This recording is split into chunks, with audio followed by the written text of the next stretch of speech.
Bonjour. Nouveau contrat de gestion de la société distributrice d'électricité. Ce qui va se passer à la SBE, titre Matin Libre, ce mardi 17 septembre 2019.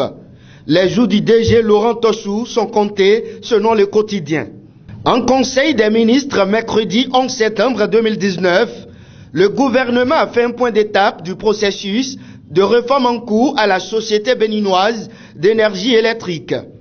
Les résultats du processus de sélection d'un opérateur du contrat de gestion et d'un auditeur des contrats pour la gestion de la SB2E ont été présentés, dans le but de consolider les réformes en cours à la dite société afin d'assurer durablement sa bonne gestion pour de meilleurs services aux consommateurs.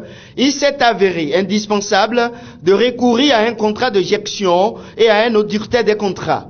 Au thème du processus de passation de marché engagé à cet effet, la société canadienne Manitoba Hydro International Limited et le groupement Société française de réalisation d'études et conseils Sofreco, 3A, KPMG Togo ont été déclarés adjudicataires provisoires respectivement pour l'opérateur du contrat de gestion et l'auditeur des contrats. Ces résultats ont reçu l'avis de non-objection du Millennium Challenge Corporation qui a été consulté dans le cadre du partenariat en vigueur.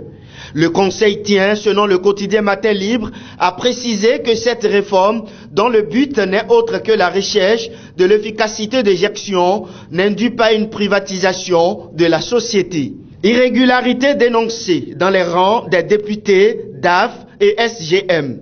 Si la démission était rupture, Jean-Baptiste Elias, président de l'autorité nationale de lutte contre la corruption, a, selon le quotidien Matin Libre, dans un entretien dimanche 15 septembre 2019 sur la radio Soleil FM, révélé plusieurs traitements de faveur et non-respect des tests qui remettent sur tapis l'élection de certains députés et la légalité des actes que continuent de poser certains secrétaires généraux de ministères et directeurs des affaires financières, toujours au poste en violation des tests de la République, ajoute le journal.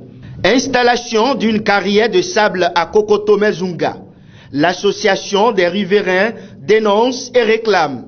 Les riverains de Kokotomé-Zunga n'en peuvent plus quant aux désagréments et nuisances que les cause l'exploitation de la carrière de sable installée dans le dit quartier depuis 2016.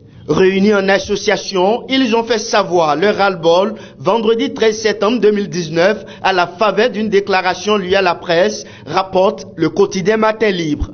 Rentrée scolaire 2019-2020. Les meilleures filles au CEP classées dans les lycées techniques. L'information est à lire à la page 5 du quotidien Matin Libre de ce mardi. CNHU, paiement de frais de maternité de plusieurs indigentes. Le pilote Habib tient parole. L'information est à retrouver à la page 2 du journal. Merci à vous et à demain.